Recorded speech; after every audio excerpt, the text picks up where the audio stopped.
Peace and blessings, the Queen of Spades. I wanted to talk a little about the first stages of my life, starting with my birth. I was a fraternal twin, and I had a twin brother.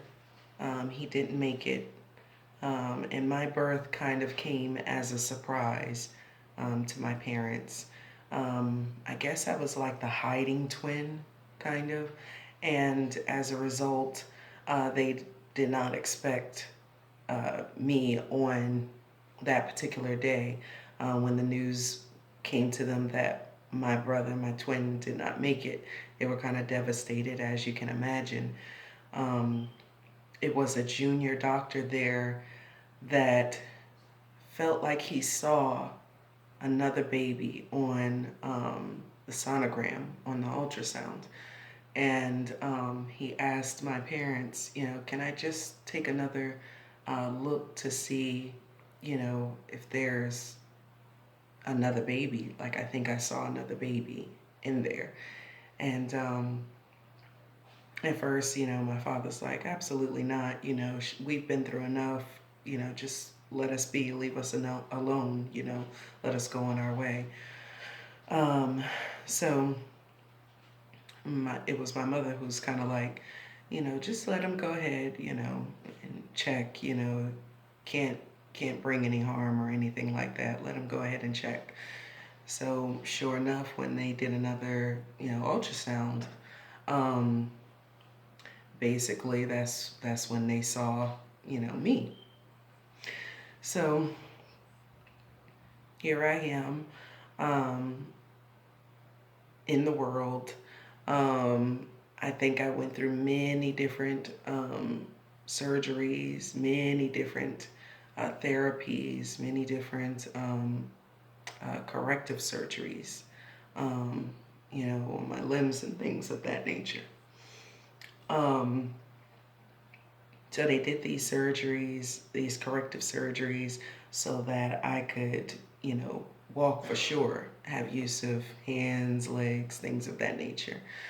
Um, it's kind of like um, a condition that I was born with that um, basically said that any tendons or muscles or bone structure, period, was kind of like underdeveloped. That's how I was born.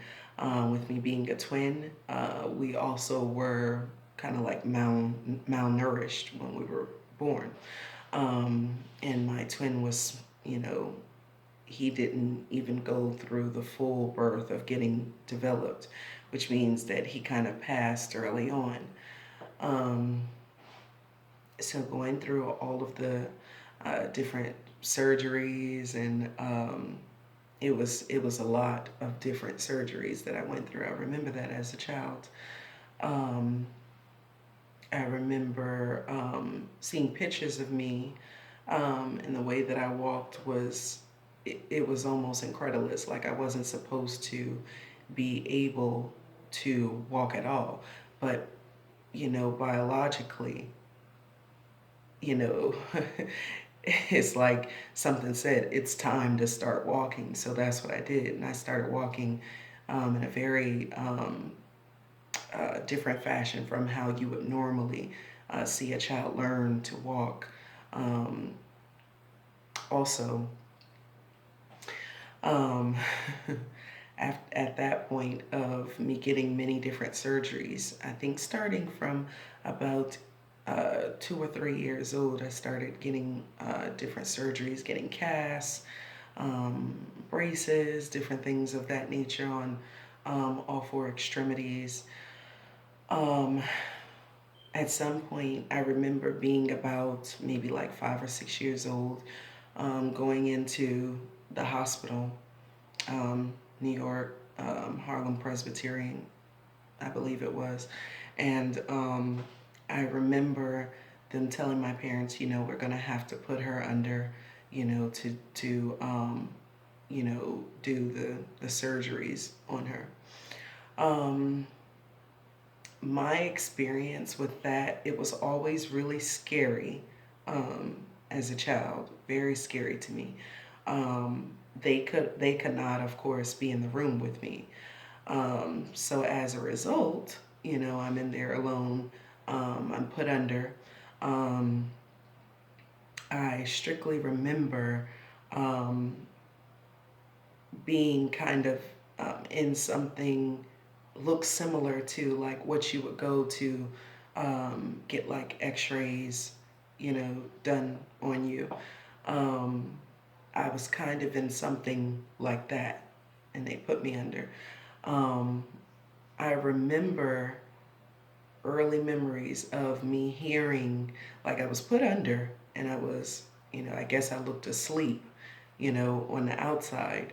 But I do remember early memories of me hearing the doctors conversating around me as if, they just knew that I was asleep. I was out for the count. So, they're having personal conversations with each other like, um, about like, oh, we're going, golfing this weekend. Me and my family, we're going on vacation, different things like that.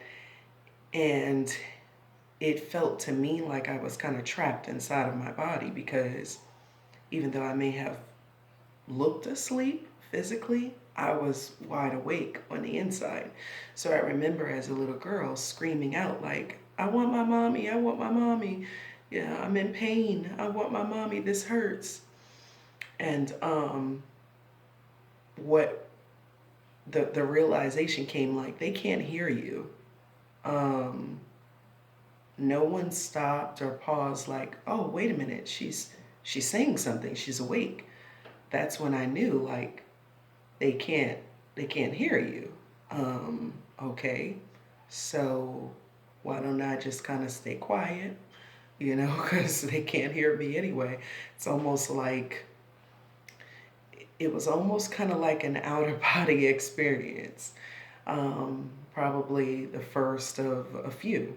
Um, so that was one of my earliest memories of being put under. It was very scary to me, and I'm screaming out like for my mom, and no one can hear me.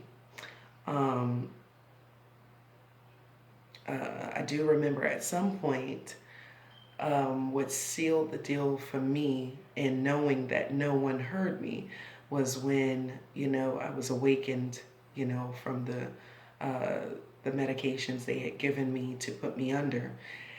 And I finally got back with my mother, and they're like, okay, you're all done for the day. We're going to take you back to your mom. And I'm like, I was crying. I was calling for you.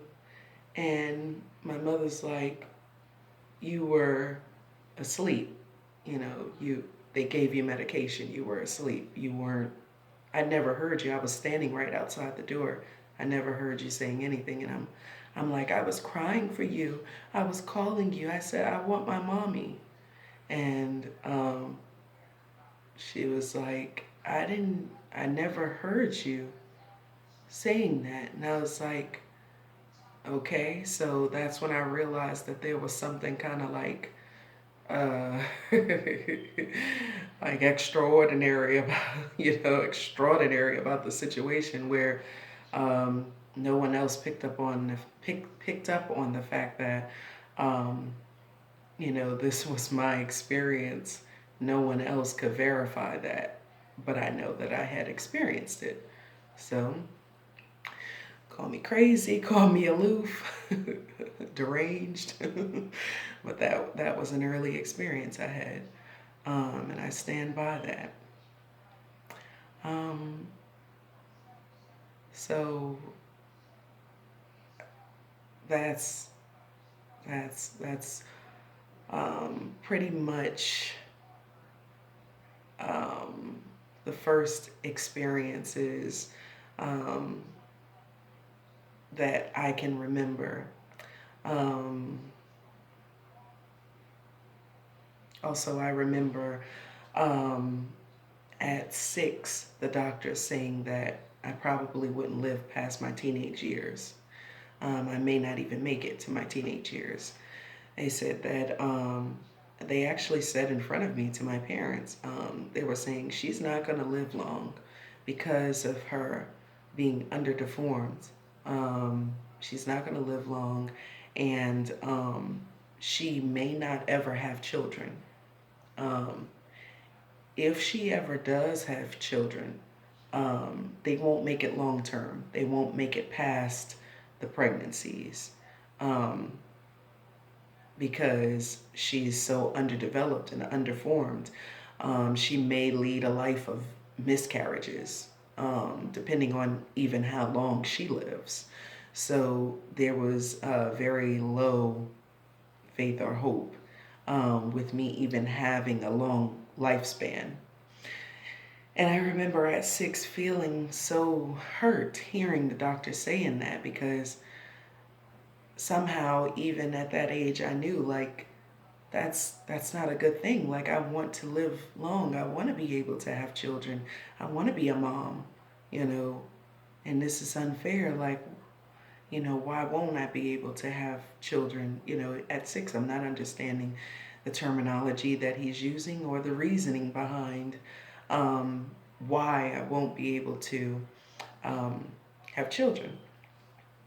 So, I'm kind of like saddened and upset by what he said. And my mother kind of turned me to her, and she's like, one thing about it is they're doctors, they're not God. So they can say and prescribe and, feel however they, feel, state how, whatever they believe about, a person's condition or how long they may live or whatever. But at the end of the day, God has the final say so. And I was like, okay, kind of reassured me. So I was able to, kind of leave from that day, kind of putting it, maybe not putting it totally behind me, but as a child, I remember feeling like, okay, so they're not in control, God is. So therefore, we'll see. I want children. I want to be, and live a normal life. So we'll see. If she's saying that God has the final say so, you know, I hope she's telling the truth. I hope so, but we'll see. This is what I want and desire. So, you know, so that was kind of the end of some of my first experiences for now. How many of you out there have experienced similar, or maybe you have children that have experienced similar, where your life expectancy was very short, or your child's life expectancy is very short, and maybe they beat the odds like I did, because I have 2 children, and I'm decades past when I was supposed to not make it.